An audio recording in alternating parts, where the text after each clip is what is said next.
You grew up remembering a world that disappeared while you were still learning how to understand it. You were old enough to remember life before constant connection, but young enough to be expected to thrive inside it.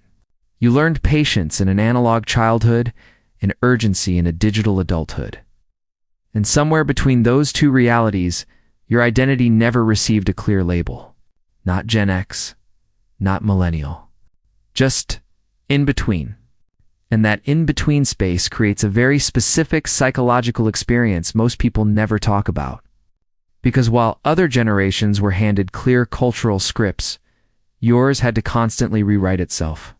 You remember waiting for things. Waiting for the internet to connect. Waiting for people to call back. Waiting without anxiety because silence once meant normal life. Then suddenly the world changed, and responsiveness became survival. Now delays feel uncomfortable, yet constant availability feels exhausting. Your brain was trained in two opposite systems at once: independence first, hyperconnection later. Psychologists sometimes describe this as identity bridging, when a person develops during a period of rapid cultural transition, forcing the mind to adapt to conflicting expectations. You were told to be self-reliant, like Gen X, but emotionally expressive like Millennials. To work hard quietly, but also build a personal brand. To value privacy, yet constantly share your life. And the result is a subtle psychological tension that follows you everywhere. You often feel older than Millennials in responsibility, but younger than Gen X in stability. You understand both perspectives, yet fully belong to neither. This creates what psychologists call role ambiguity. Quiet uncertainty about where you fit socially, professionally, and even emotionally. It is why many people in this generation feel strangely adaptable, but internally unsettled. You learn technology as an adjustment, not an instinct, which means you remember life slowing down. And because you remember slower living, modern speed feels heavier to you than it does to those who never experienced the contrast.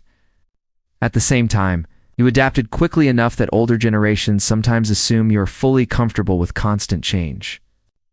So you become the translator between worlds, explaining technology to one side while explaining patience to the other. And if this feels a little too accurate, this channel is probably for you. Here is where the psychology gets deeper. Growing up during transition teaches the brain one powerful lesson: stability is temporary. Trends changed fast. Careers changed fast. Communication changed fast. Even social rules shifted while you were still forming your sense of self. So your nervous system quietly learned flexibility as a survival skill. You became adaptable, observant, capable of adjusting environments quickly. But adaptability has a hidden cost. When everything feels temporary, long-term certainty becomes harder to trust. Many people from this in-between generation carry a low-grade feeling of being slightly out of sync with time itself. Nostalgic for a past that moved slower while simultaneously feeling pressure to keep up with a future that never pauses. You are comfortable with change, yet tired of constant reinvention. And the strange part is, from the outside, you often look perfectly adjusted. Inside, though, there is a quiet question repeating in the background. Where exactly do I belong? The feeling of not fully belonging to one generation is not confusion. It is a psychological adaptation to living through transition. When a person develops during stable cultural periods, identity forms around clear rules and shared experiences. But when culture shifts rapidly, the brain learns something different. It learns observation before certainty.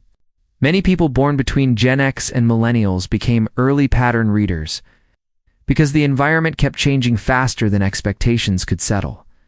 You watched technology reshape friendships, careers, dating, and communication in real time, which trained your mind to constantly compare past and present. This creates a unique awareness that others sometimes mistake for overthinking. You notice how quickly trends replace meaning. You recognize when conversations feel performative, and you often feel emotionally older than your peers, because you remember versions of life that disappeared quietly without closure. Psychologists link this to transitional identity formation, where the brain develops flexibility instead of fixed belonging. The advantage is resilience. You can adapt to new systems faster than most. You understand both independence, and collaboration. You know how to function offline and online, privately and publicly. But the hidden cost is a lingering sense of instability, as if life never fully lands. This is why many people in this generation struggle with milestones feeling delayed or undefined. Traditional timelines no longer feel reliable, yet complete freedom feels overwhelming. So you move forward carefully, constantly recalibrating what adulthood is supposed to look like.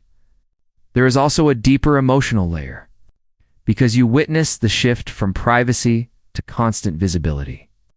Part of you still values emotional distance, while another part feels pressure to stay visible and relevant. This internal contradiction can create quiet exhaustion. You want authenticity, but the modern world rewards performance. You value loyalty and long conversations, yet communication became faster and shorter. And over time, this creates nostalgia that is not just about the past, but about emotional pacing itself. You miss when experiences unfolded slowly enough to fully register. But here's the part most people overlook. Being in between is not a disadvantage. It is a psychological vantage point. You understand contrast. You can see both what was gained and what was lost. While some generations move forward without questioning change, you naturally analyze it. That awareness makes you more intentional, even if it sometimes makes you feel disconnected. The truth is, you were never meant to fit neatly into one category because your identity formed during a cultural handoff. You became the bridge generation, carrying memory from one era while functioning inside another. And bridges rarely belong to only one side. They exist to connect. So if you have always felt slightly out of place, slightly ahead in some moments, and behind in others, it may not be because you missed your generation. It may be because you learned to see time from both directions at once. And that perspective, even when it feels lonely, gives you something rare: the ability to understand change without losing yourself inside it. The next time you feel that quiet sense of not fully fitting anywhere, consider this possibility. You are not misplaced. You are positioned exactly where transition happens. And people who understand transition often become the ones who help others navigate it too. And if this felt strangely accurate, if it put words to something you have quietly felt for years, this channel was made for minds like yours. You can subscribe if you want to keep exploring the psychology behind experiences most people struggle to explain. Because the next video goes deeper into why people who grow up between worlds often develop stronger introspection and emotional awareness than they realize.